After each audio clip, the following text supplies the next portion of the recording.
这张图片呈现的是一段关于宗教修行的法语，标题为“求道之真意”，内容源自济公活佛的词语。以下为图片中文字的完整朗读内容。济公活佛词语：求道之真意。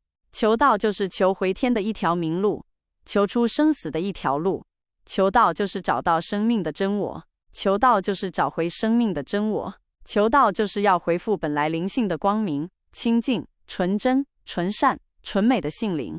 求道就是找到回天的路，求道就是要求的还乡之道，知道天道就是回乡还乡唯一的道路，依循着这条路而修而行。这段文字主要在阐述求道的本质，强调寻找自我真本性以及回归心灵故乡的重要性。需要我为您进一步解释其中某段话的深层含义，或是将其翻译成其他语言吗？